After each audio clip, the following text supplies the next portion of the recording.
We are live. Good morning, everybody. My first live podcast from my new office slash TV room slash movie room, recovery room now. Um, Also, the joy of being in this office is you get to see cups like this, 4-year-old cups. How we doing this morning? We have, man, I don't know if you can believe it. I can't believe it. This is our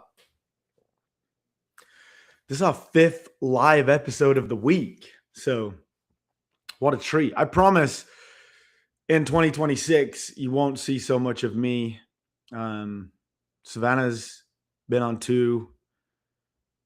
Caitlin's going to be tomorrow. So, we will have more guests, but we just want to reintroduce ourselves here to get this thing started. There's going to be a live episode 10 a.m. Monday to Friday. And we get to hang out with the best people in Atlanta and talk about health, talk about fitness, talk about inspiring stuff. So many podcasts, so much news is so negative. So what we want to do is hang out and talk about positive stuff and be inspirational and find what's working for people. So we want to talk about before Caitlin gets on. Suppose the holidays, right? When I was younger, I look back on the holidays and all I have is good memories. Being around the, Christmas dinner, Christmas table, all the presents. Hello, Christopher. Is your name Christopher? It is Christopher, right? It's not Christian or something, right? I've only ever called you Chris. It is Christopher.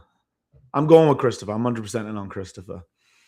But yeah, going back to the holidays, when I think of Christmas, and still now, like I think of Christmas and I just think of good stuff, right? Like presents, being around the Christmas table, like dinner, everybody having a good time. And then as I got older, it was going partying with my friends in the holidays and being back from college and going and partying with my friends and stuff like that. And then now coming up on, the 40s, the big 4. I'm 39. You get to understand and you get to look back a little bit and see why. Like now I think I see that my parents were stressed out during the holidays. It's Christmas cash. It is. You just walk around with that spirit of joy all year. You're always Christmas cash. Whenever I see you, I'm like, here comes Mr. Christmas. And I kind of, yeah, they made sure our Christmas was awesome, right? Like I never knew if they were struggling for money, which I'm sure they were. I never knew they were struggling for time and like they were probably exhausted.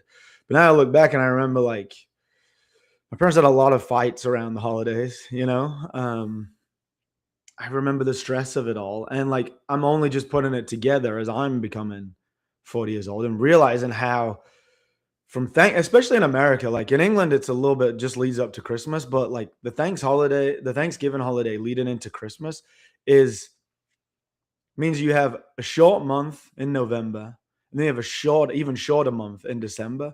So you have to get like 2 months of work done in, let's say, 3 to 4 weeks. And it's a time of year when everybody's asking you for stuff, right? Especially the people that haven't been doing shit all year. They're asking you for like the end of year report that you sent to them months ago. And then on top of that, you're trying to decide what you're doing for the holidays. And I saw a video on Instagram the other day, and I don't want this. I know I talked before we started this about there being a lot of negative news. This is not negative. I just want people to be aware so that you know what happens this time of year. There's a massive increase in heart attacks. And I mean, I won't say massive, but there's an increase in heart attacks and cardiac death rates. It's not easy to say. Significantly increased during winter, but especially, which is a crazy term, around Christmas and around New Year. Now, I don't think of the holidays as the cardiac death month, right? That's not what I think of it as. But I think more and more I'm starting to understand how stressful it can be for people. And I feel like we got to be more aware of that. We got to talk about it a lot more. I just went through um, Men's Health Month where we raised $1,000 almost for suicide prevention. This is the holidays where suicide significantly increased, right? So if we just pretend it's the most wonderful time of the year and we just like put blinkers on and just try and get through it, I think that's when we end up with, all these issues and all these problems. So we just got to be aware of it and like try and figure out what these holidays are going to mean to us. Because I don't look back and I care that my parents got me all these presents and I just remember being together and I just remember having a good time and I just remember, yeah, I wanted something specific, but I feel like if my parents would have told me, hey, we can't afford that this year and let's go and do this instead or let's just be together. um, And I feel like if you tell your family that, right? If you're really struggling during these holidays and you don't have the money to buy all these gifts for people, and if you just, these are the people that love you. If you just tell them that, I can't imagine the weight you would probably take off of your shoulders, right? So the main reason they say that the cardiac death rate goes up and stuff is stress, right? So it's not, yeah, you're going to be overindulging a little bit, but that doesn't happen from 1 or 2 days, right? Maybe it happens from a couple of months. You're going to have maybe a little bit of arrhythmia or something like that, or you can, they call it holiday heart syndrome, which is a irregular heartbeat, like kind of atrial fibrillation from excess consumption. But it's mostly stress, right? It's mostly cortisol. So if this holiday season's coming up and you're really starting to feel it, just talk to people, man. Like tell them, "Hey, I love you. I just want to be around you guys this Christmas. We don't have the money to be buying all these Christmas presents." Nobody will care. So I just think we need to like, I think it's got more stressful, I bet, right? Like I remember asking for one thing for Christmas, It's like this is your big thing. This is what you're going to get. And then now I think my kids have got like a list like 10 things long, and my parents are asking me like, what do your kids want? And my wife's parents are asking me what your kids want. And like you're only just able to deal with what you're doing. Like to tell someone else what they're supposed to get, like just like if you just say, hey, I know you want to get them something to open. Just pick something small on Amazon and just send it. Don't worry about it having to. They don't. My kids don't care. They don't. If they scream at anything, right? You'll be like, well, I got a rubber band around my wrist. I got you 10 rubber bands. Who was it? Caitlin got rubber gloves for Leo for Christmas. It was the best gift she ever got him, right? He did not care how much that gift cost.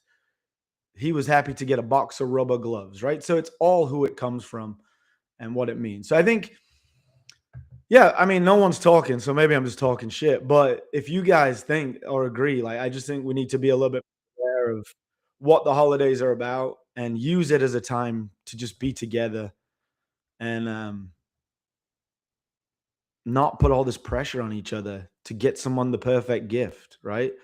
Because if you put all this pressure on yourself and then you end up in hospital with a panic attack or stress or atrial fibrillation. Like nobody wants that for Christmas, right? That's not the gift anybody wants. Like Carlos says, most kids are just happy to rip open some boxes, right? Like if you just put some, my favorite game I remember growing up was called Pass the Parcel, and you pass it around and tear off a layer, and it was like a Snickers or something. You know what I mean? Like I remember them experiences, but I just think if you're having a tough time, don't just power through and hope you make it through Christmas because these the heart attack rate and the death rate going up for the holidays is not something that we should just skip by. And I know that seems pretty negative, but I want it to be in a positive way. Go spend time with your family. Tell them that, hey, I just want us to go and have an experience together. Let's all go to the movies, something like that. And I think we'll have a better holiday. That's what it's intended for, right? They're all becoming gift holidays when I think they all should just be about spending time together, especially as we're spending less and less time together, right? What time is it? 9:41. Caitlin's early. She said 9:45, but maybe that was just because she wanted to do the finishing touches to her makeup or whatever it is. Here's my wife chiming in. Our kids just want to dance, sing, sip hot chocolate, and sit by the fire. She says that. We got 9,000 gifts in the closet that we got to wrap. Why don't you just want that for Christmas, huh? Don't worry, you didn't get me anything. Well, luckily, I got gifts for you that work for us both, so we'll be fine. All right, who's calling me? Oh, there's my mom. There's my mom calling. See, I'll answer that after. I should have answered it live so you guys could see her. But all right, nobody else got anything to say about that? You're just waiting for the star of the show. So let's bring her in. Beefy. Yeah, I'm here. Let's go. Good morning. Hey, get that mic propped up. It is propped up. On your, what's it? So it's right here. Look at mine. It has to, this is literally right in front of my face. Oh, raise the table. Oh. I can do that? Don't cut off the whole internet and everything. Oh, the table's all the way up. What the heck? Wait, put the, what is it? The creatine I got you underneath the mic. That's what I was doing. And it was right here. It is. It can't have been right under my, I know you're a giant, but. I swear to God, Ed, if I could show you, can I lean this thing down? Look. It's on the thing. So the table can't be all the way up. It's on the creatine thing? Yes. Oh. Well, the table's not all the way up. You know what I'll do? I'll do this. No, it's going to be, you're going to keep tapping it and stuff. No, I'm just going to hold it. Raise it up. Seriously, the table is not all the way up. But it is. All right. So if you have any questions for Coach Beefy, here she is. We'll get into them as we go, maybe at the end. But yeah, I like your shirt. See, I told you it wasn't all the way up. Okay, I didn't know I could work it like that. Now I feel too short. Hold on. All right, I did. Nice of you to join us, Beefy. Oh, Cash, thanks for being here. Thanks for being here. I wore this shirt. Just, can't be beef without the steak. How was your morning? Oh man, my morning's been great. I mean, what's crazy is it's beautiful outside. Oh yeah. It's like if the wind wasn't like whipping the cold, if it was just still. You can't figure out what to wear. Yeah, I know I can't. So I'm like, I've got a cutoff shirt underneath here just in case it does get warm. I'll take this off. So, but I did want to say I caught the box of gloves. I did buy Leo that box of gloves and he lost his mind. Yeah. And we do put so much pressure on it though, don't we? Like I didn't notice that until I've got to have kids and like realize like now when you look back, do you see kind of like how stressed your parents were? Like they tried to make it as awesome as they could, but you could feel the underlying like stress of the holidays, right? Well, because you've been a dad. You've been a dad now for going on 6 years, and this will be my second Christmas with my family. And being a stepmother and having our kids and really it's just been like, man, they have so many toys and stuff like that, but when I see them throughout the year, they're not even really playing with the toys. They want to be with us. Yeah, they want to do with us, do things with us. They want to hang out, they want to go hike. That's their favorite thing to do, be outside. And so it's just like, really, it's just something they play with in the moment. They're excited, but at the end of the day, they just want to snuggle and cuddle and watch a movie. Well, the one thing nobody wants is the parent having a panic attack and being in hospital for the holidays, right? No. So like if you get into that point, like if you feel that, like you need to just tell somebody like, hey, this is too much. This is too intense. Like, let's just hang out. Let's have a good time. Let's go and do these experiences. Let's go climb Stone Mountain or something like that. You know what I mean? Like your kids will never forget stuff like that. But they'll forget about the Hot Wheels thing. That so yeah, my kid's favorite gift was rubber gloves from Caitlin. Still made us wear them, play with them, build something with them after. All right, Beef, you ready? I am. I was born ready. Take it all the way back. Taking it all the way back to probably as far back as you can remember, the name Brazy Beauty, which was your old Instagram name.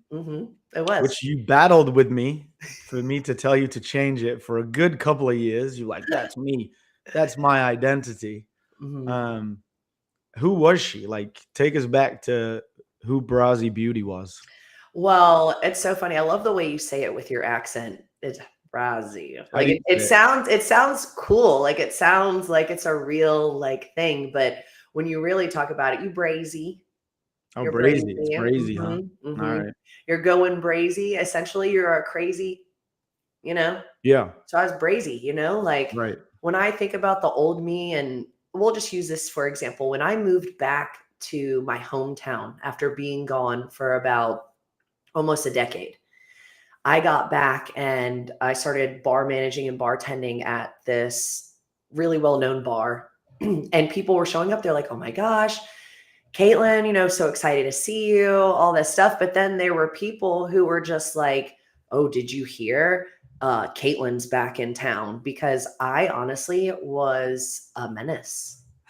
I was an awful, awful person. I mean, I wouldn't say that I have changed much in the sense of in my character, like my character in the sense of like, I've always been outgoing and funny and weird and stuff. But back then it was just like, I had this whole persona built around an image. It was the long hair, the shaved sides, the full face of makeup. Before I got sick, which we'll get there, I had really big boobs. I just had this whole image that I created. And that's what I wanted people to know about me. I didn't, it wasn't that I wanted people to know that, I enjoyed conspiracies or I really enjoy math and just different things like that. I wanted people to look at me and just be like, oh, she's bad. She looks amazing. That's how I wanted people just to see me. I didn't want people to know me. Mm. So, and I know that comes along with, having come how far I am now. What age are we talking here? Oh, I'm talking like this whole persona started probably when I was 19 years old. Mhm. 19. And then when you moved back to Alabama, I was about to be 29. 29. Okay, so you've had that persona for like 10 years, Yeah, right? absolutely. Brazy, old Brazy. Brazy, Yeah. Brazy Caitlin. Yeah. You better watch out.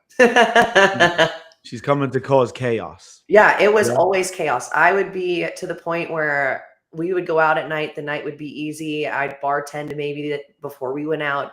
I would be out there flipping tables, breaking things, throwing glass, causing chaos between couples and people. And just like, I just was not a good person at Mm. all. My sole goal was making money and looking good. I had no actual real intentions, no real goals. And the crazy thing was is I would get home after all of that, take out, if I had my extensions in or I had makeup on, I'd take everything off and I'd look in the mirror. And honestly, I would either cry, be upset, or just hate what I would see. I would The never the leave person underneath. yeah, I would never leave the house and without a full face of makeup on, an So outfit, my so hair you done. liked the persona you'd created because you were able to hide the real one, right? So it was just like fake. It was fake eyelashes. It was Mhm. freckles. It was big. How big were the boobs? Triple D's. Triple D. Fake boobs. You weighed how much? Oh, 120 So pounds. supermodel skinny. Mhm. Yeah. Everything fake Yep. and wild. This person was Wild. wild. Out of control wild. There was nothing Brazy wouldn't do. No. Brazy, brazy, brazy. No. I No. gotta say it like crazy, crazy, brazy. Crazy, crazy, brazy, Yep. I mean, I was the type of person, and this is a true story that a friend of mine called, and she was like, I think my boyfriend's in so and so's house. And we get there and we go and we literally tear the screen door off the porch and kicked the door in.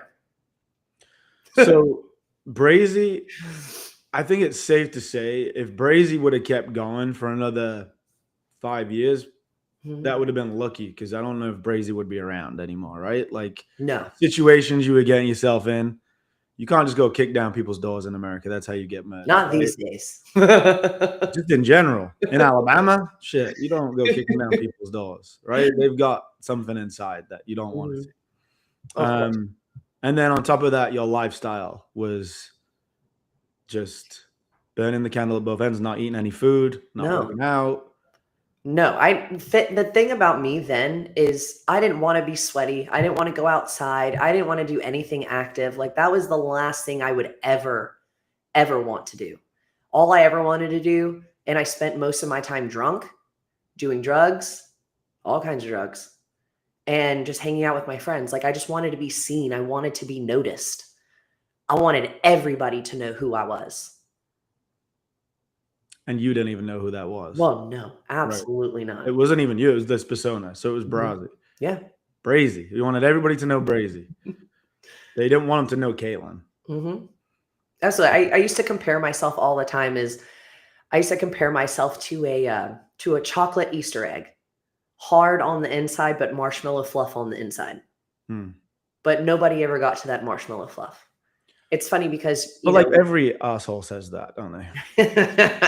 yeah, probably. You know what I mean? Yeah. Yeah, like if you just get to know them, and it's Mhm. like, well, yeah, but like they can't go around every day causing havoc and then be like, but deep down, well, yeah, everybody deep down has got something, but what you do to other people and how you treat other people and how you expect to be treated is who you are at some point, right? Mhm. So like, it doesn't matter what was going on inside. You were crazy. You were treating people. You were belligerent, right? And Oh, like, yeah. and not working out, like you said, just a bad lifestyle. Mhm. So what was the turning point? The turning point for that is, they always say, and it's so cliche to say, but it's like when something not inherently bad, but something bad happens, it's always like that's when the light bulb turns on or something clicks and people are like, wow, I need to make a change. And the first moment was when I did move back. And then I found out that I had a tumor in my left breast. And the crazy thing is it wasn't even the fact that I was upset that I had that tumor. It was the fact that I was going to have to have surgery Hmm. and they were going to take my chest. And I was like, what am I going to look like? I'm not going to be a woman. I mean, how am I supposed to do this? And I wasn't even worried about being sick. That's the crazy part. I had zero concern about being sick. All of my concern was what I was going to look like. Because here's what's the crazy part is I knew I was sick, but I didn't know I was sick, if that makes sense. Because I went from looking a certain way to then things changing externally. When you're sick on the inside, it then starts to show on the outside. And so before I actually went to the doctor, because I hate going to the doctor, I was like, something is wrong. My eyes were yellow. The whites of my eyes were yellow. I had bags under my eyes. The acne that I had on my face went from my forehead down to my neck and my chest. I um, I would get sores on my tongue and on the inside of my mouth. I couldn't eat and I was losing even more weight. And I was just like, I was like, well, maybe I need to stop drinking and then I went vegan. I went vegan at that point because I thought that that was like my food was the issue. And so when I finally went to the doctor and they were like, oh, yeah, well, we're going to have to take everything out. I It was completely devastating, and it wasn't because I was sick. It was because I was gonna have to change how I look. Like you almost didn't even want to get better. You just wanted to be like, no, no, fix it, but let me stay the same. No, absolutely. I researched all of my options. I was like, "Can I get it taken out? What can I do?" And they were like, "No." They were like, "If this continues," they're like, like, basically, they were like, "You could die." Mm, Just because it wasn't just like stage 1, it was stage 2. yeah. So it's just like, take it out, get rid of the tissue, get rid of everything in there, get rid of the implants, get rid of it all. And they were like, "Well, don't you want to get better?" And I just couldn't fathom that idea. I couldn't at all. And then why did you not recover and just go back? Why did you not get him back in? Why were you not like back to Brazy again? Yeah, okay, so what's really funny is when I right before I had my first surgery, because we'll get to the second one shortly. But right before I had my first surgery, I, was still working at the bar, but like I said, I started to be sick. Mhm. And so being sick, like I said, I became vegan and I was like, well, maybe I need to start working out. And I ended up joining a CrossFit gym in Montgomery called Rebar Performance. And I started, working out some. I was probably going like 3 days a week. And This is while after your first surgery or during? Like, when this was it? is right before my surgery. Right So before. right before, I'm talking like probably for like a month before I had my surgery. But you I knew you were sick at that point, I so knew I you're like, was sick at that "Let me point. try working out." I Okay. was like, let me try eating healthy and let me try working out. Health. Yeah, right. So I started going to this gym and I met a lot of people there. And I used to work out in the mom's class. And it's so funny now that I coach a mom's class and Mhm. I worked out in the mom's class.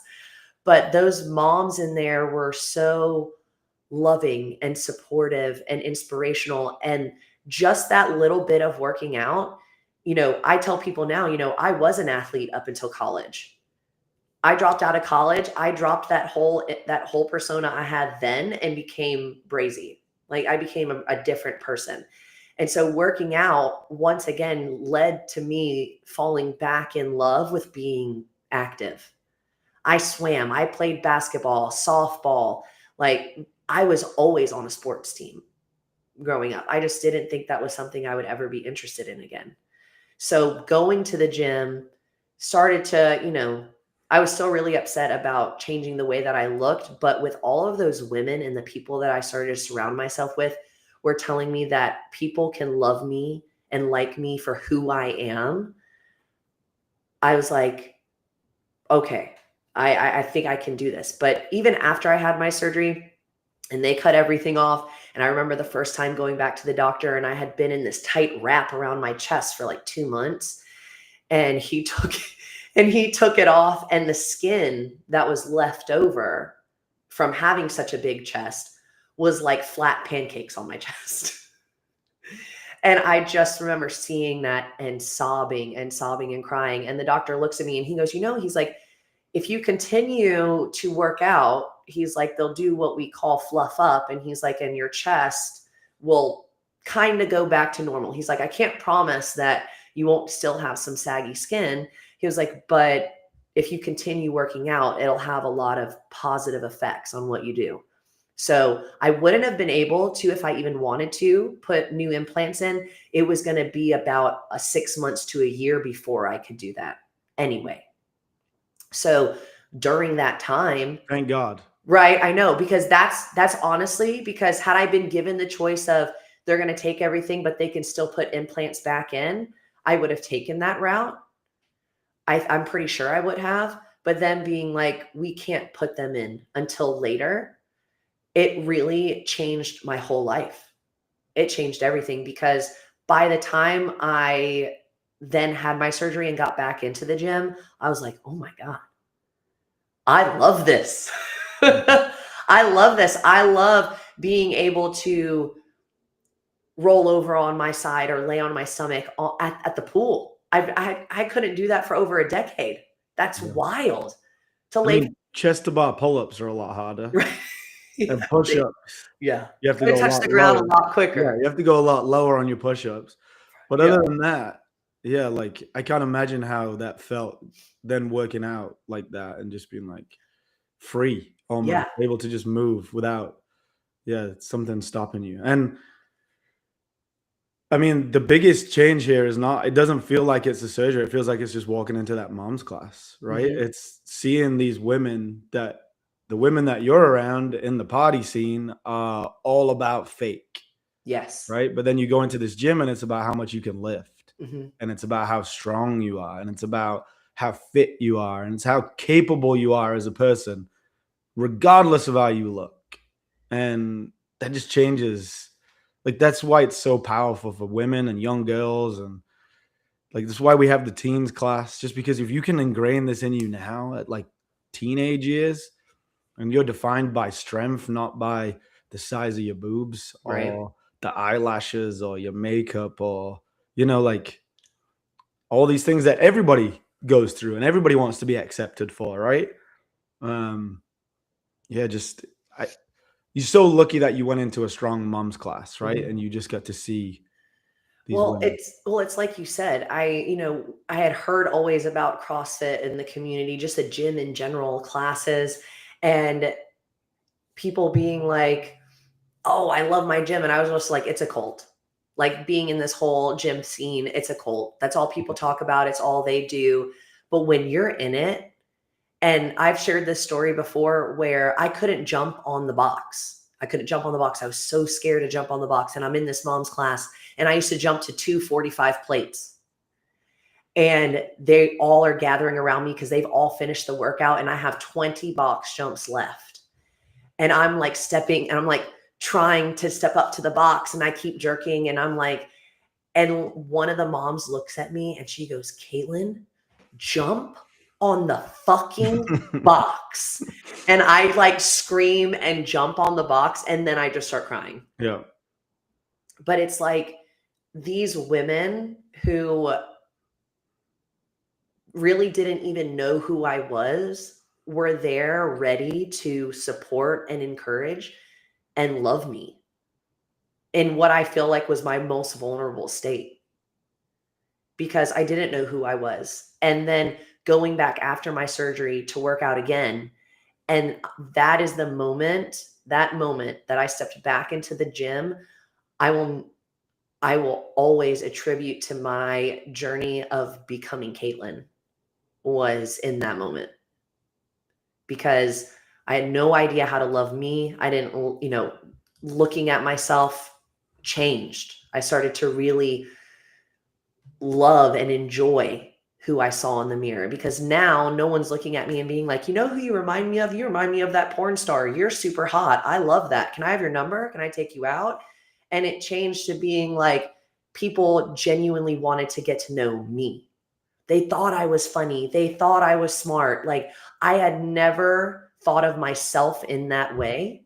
Maybe at times I had, but it was being around those other women who helped me to see that being myself was not only okay, but it was more than enough. And I mean, and then look where it led me. But it's been a long journey though, because I was in that gym, I kept working out. I moved to Atlanta, but when I moved to Atlanta, I was then feeling confident in, you know, looking how I looked. So I got back into that scene. Mhm.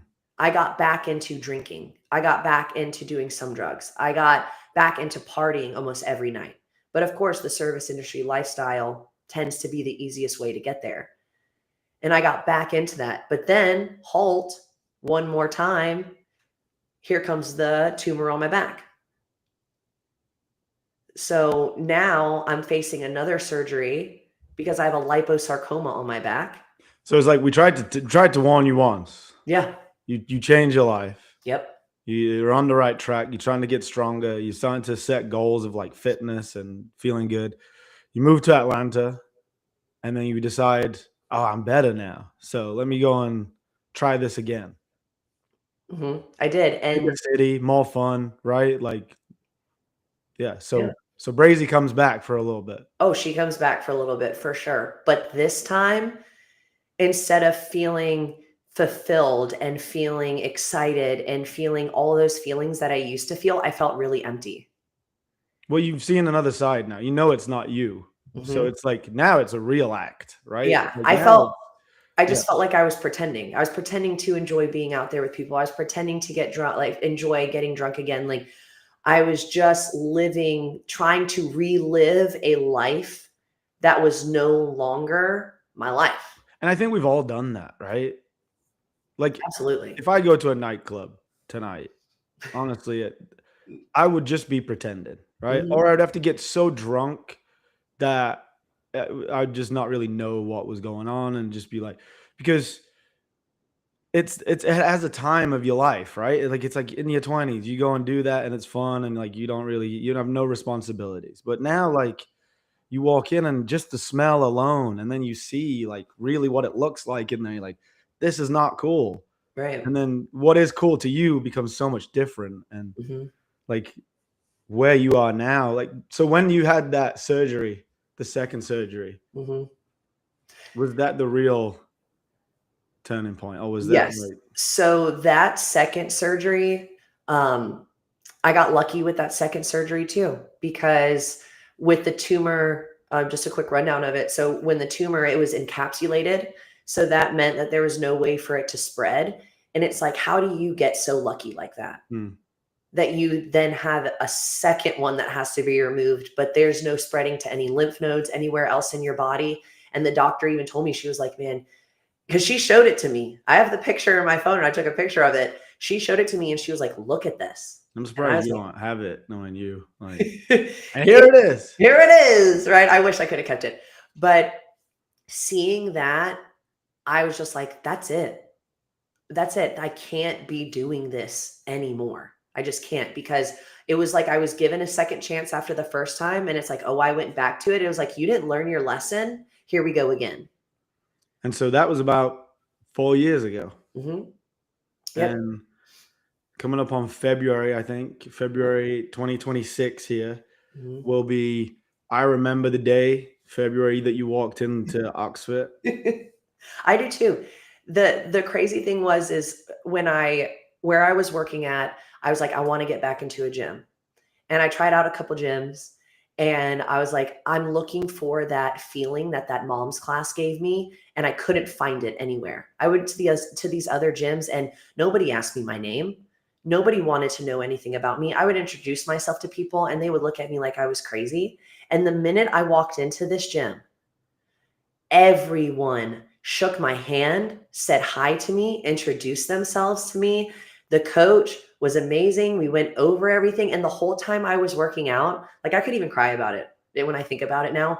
The whole time, all four people that were in that class, because it was the 7 a.m. class.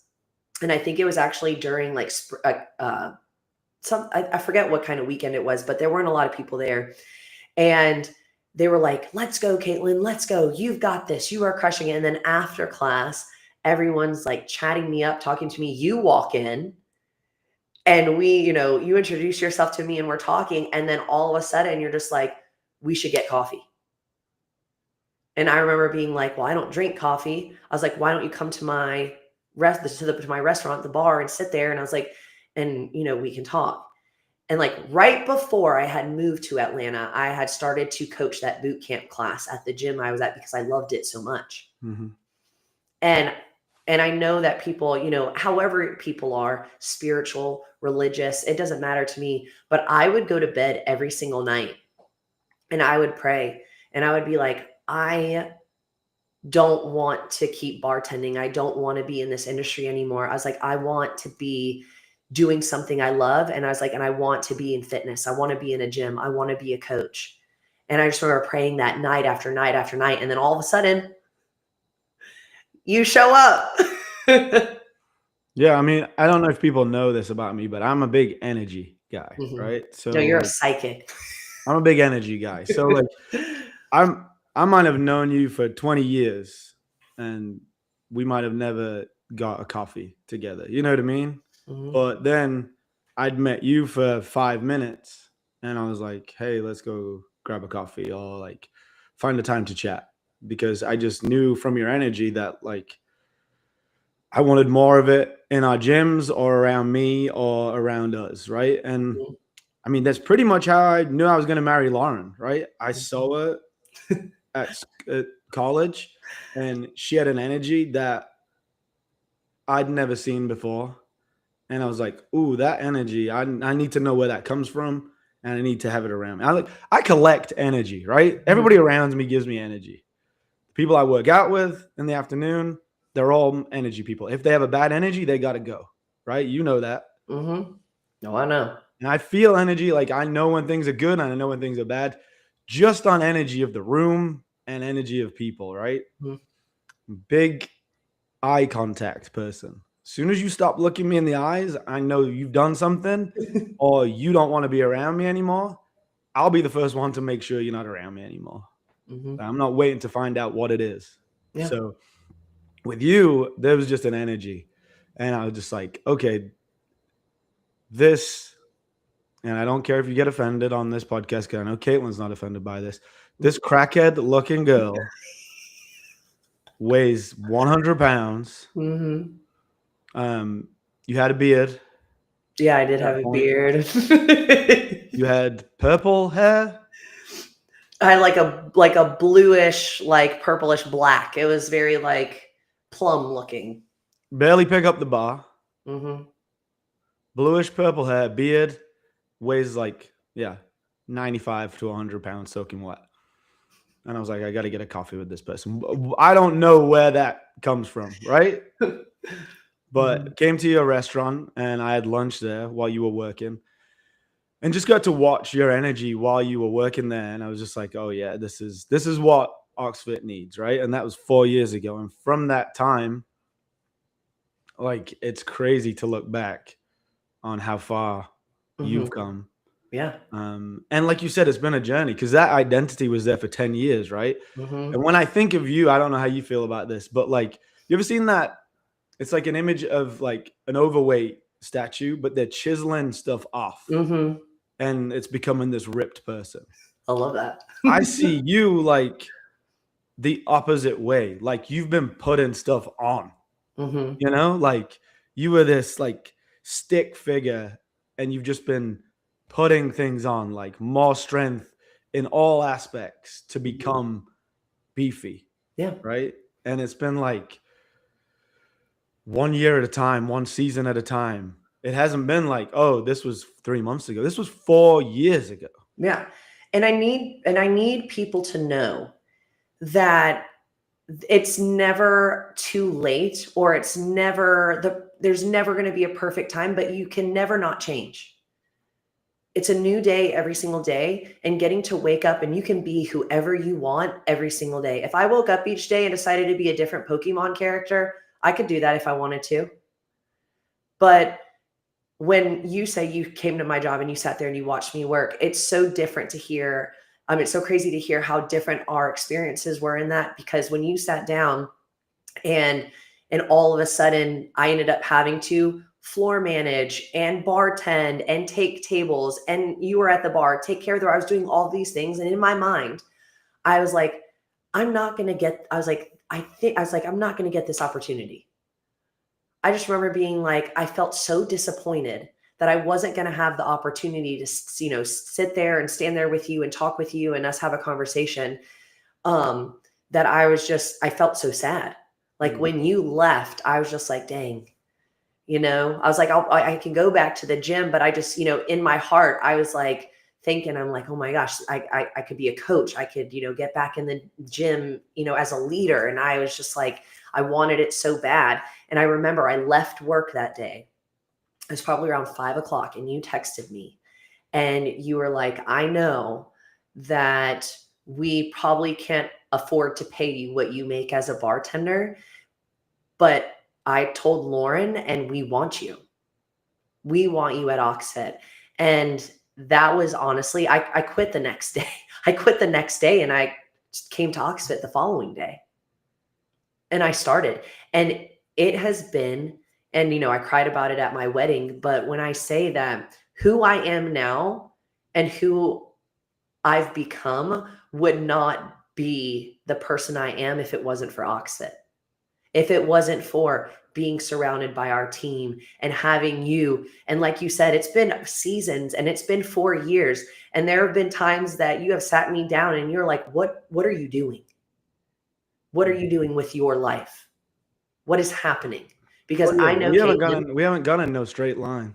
No, We've no. gone up. We've gone up to Oh, the highest highs. We've gone down to like. There's been a number of times you've almost not been at Oxford, right? yeah. Like, yeah, Yeah. this has And not it's been not and just it's a not ever straight been line. because you haven't cared about me. Hmm. It's because you've cared about me. Right. And it's because you and Lauren and Savannah, the highest form of love is holding someone accountable to being their highest self. Hmm. And when I told you, all of you, my goals, and I've, over the years, it doesn't matter if it's you, Lauren, Savannah, it could be anybody else. And they're like, Caitlin, does this support your goals? What are you doing? What is happening? And so it's just when you come into this space of being surrounded by like-minded individuals who, they may not be on the same track as you, but in this space, we're all working out, we're being healthy, we're all trying to be the best versions of ourselves. It forces you to have to take a look at yourself, a really deep look at yourself, and ask yourself, who are you? What are you doing? Do you know your purpose? And those are questions that I've been working towards and asking myself. You've been asking me, setting our goals all these years. Hmm. And I get to watch people do that here in the gym every single day. People Yeah, have quit their jobs. I just had an athlete the other night come up to me and she's like, Caitlin, I did it. right. I quit my job. We always say you get your first pull up and you're either going to quit your job or you're going to dump your loser boyfriend and girlfriend, right? Like 100%. something's going to change when you realize how strong you are. Mhm. Like Savannah, when I first met Savannah, she said, I'm never going to get a pull up. And now she's doing bar muscle ups. She's the head coach of Oxford, Yeah. right? Like that's what happens in the gym. When you walked into that gym and you were feeling like shit, your life took a completely different turn because you saw strong women that were defined by what they could do, not how they looked. Mhm. Yeah. And that is what it's always been about. And like for me, it was I got to see what you can do. I got to see your energy. I get to see how hardworking you were. I get to see how confident you were, how you could lead a team. And I was like, okay, we just got to redirect this into, in my opinion, something more important, which is a gym space where you can become that person and lead this team.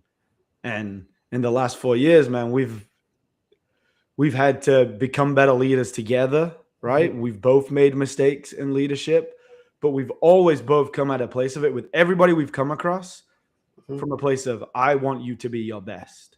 And I'm going to tell you whatever it takes to make sure you know that I'm going to hold you accountable to that. And that doesn't mean that it's going to be easy. It doesn't mean I'm going to tell you ever what you want to hear. It's going to be difficult. There's going to be a lot of difficult conversations. And Mhm. you've got better at that with people now. And like, your goal was like, I want to be able to run Oxford. And I was like, right, we're going to get there. And it was like one step at a time. First, you got to become a good coach. You're not a good coach. And you're like, oh shit. Okay. I was like, yep. And then I evaluated every week, tore you apart. I cried a lot. I cried a lot. You used to call me Sniffles. No, but you could have quit at that point. I mean, like, he's an asshole. Mhm. And I would have let you quit. I mean, like, you're right. Right. And that's what that reputation comes from as a coach. Right. And then next goal, I want to go and do this at Beach Brawl. Well, you suck at this. Why did you tell me that? Because you told me you want to win it. Right. Mhm. Like, you have to start from a place of the truth to get there. Right. And Yeah. it was like, you are really good at all these things, but you're not a leader yet. Mhm. Keep layering stuff on.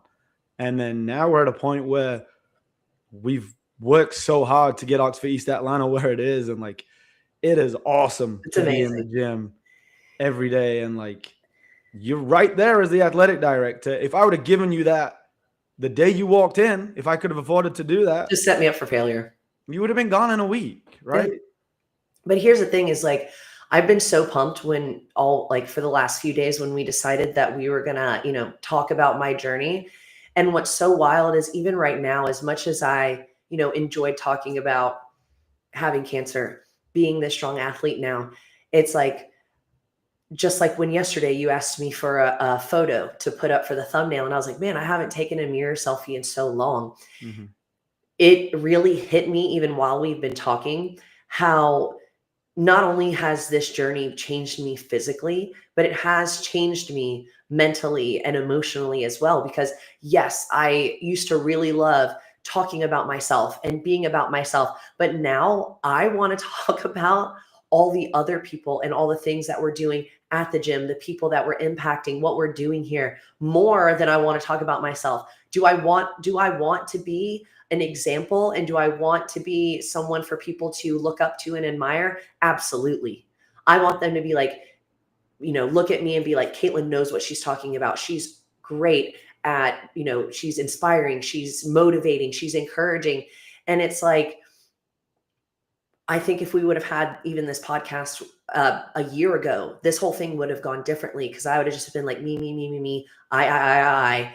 And even now I just am like, well, I want to talk about Carrie quitting her job because Yeah, she has, right. done this all in the fitness. And I'm like, I want to talk about, the awesome moms in my class. Like, I just need people to know that Oxfit is doing things that no one else is doing. We're Mhm. not just making you fit. We are literally changing lives because I am a prime example of a life changed for the better.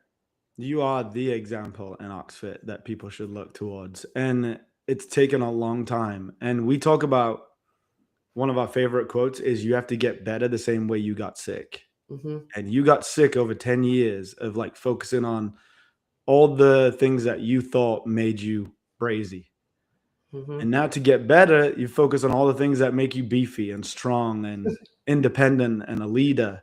And to me, the biggest achievement that I see is when we went to Beach Brawl last.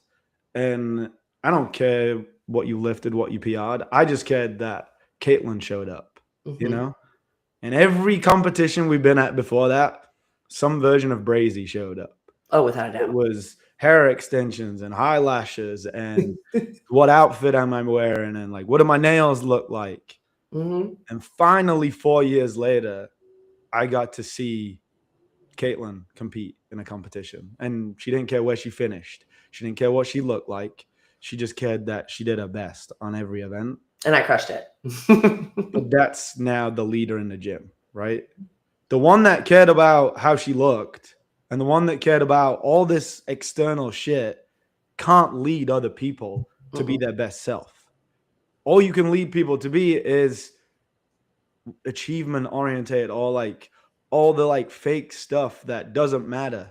But now this Caitlin in 2026, going into 2026, understands that it's not about any of that stuff. It's about empowering each other and being stronger together and like all the things that we've just gone on and on about. Like it took 4 years. It didn't take 3 months. No. It took 4 years. And like you kept telling me, like, I want to be athletic director. I want to be. I was like, you will be when it's the right time. And real change does take time. It's not going to happen, like you said, in a few months, 3 months, a year. You spent all this time being this person or becoming, sick or becoming, overweight or anything like that. You have to take the time now to go, honestly, you're going forward, but in reverse.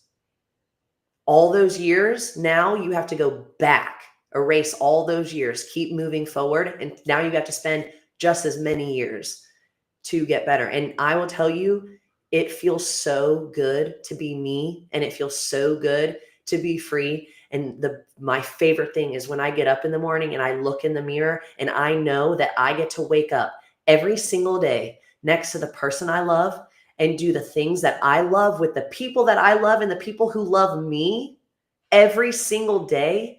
I know that I am so blessed and so fortunate to be doing that because I don't go to work hating my job and I don't go to work being upset. I get to come to work every day and love on people, encourage people, impact people, change lives.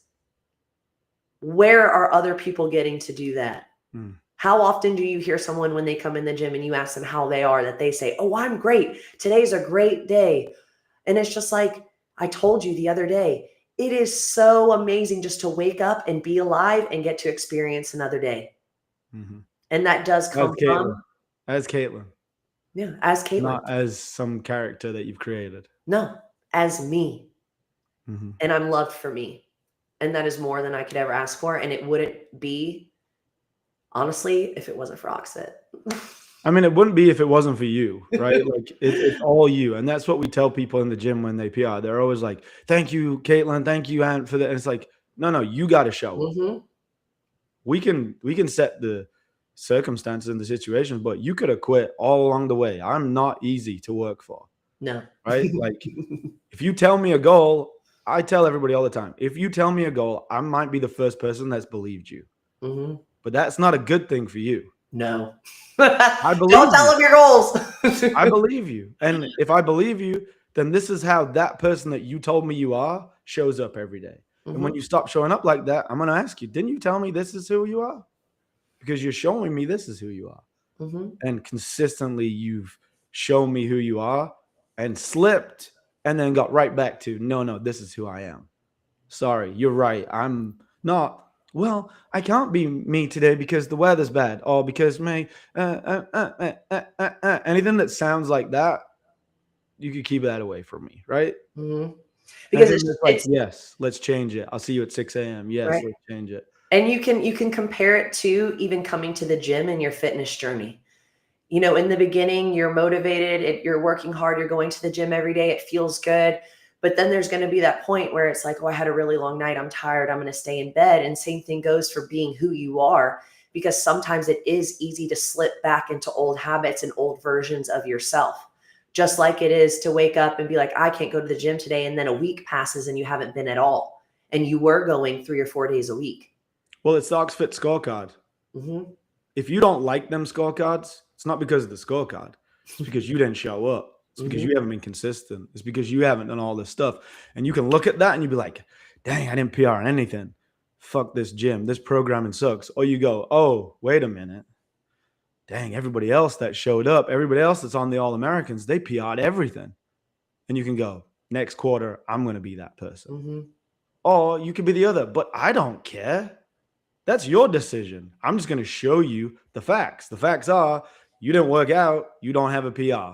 Right. You don't show up every day as a leader, you're not going to be the athletic director. You No. don't show up every day as a coach, you won't be coaching here much longer, right? Like I just show you when we do an evaluation on our coaches, it's just a truth test, right? Like are you doing the things that make a good coach?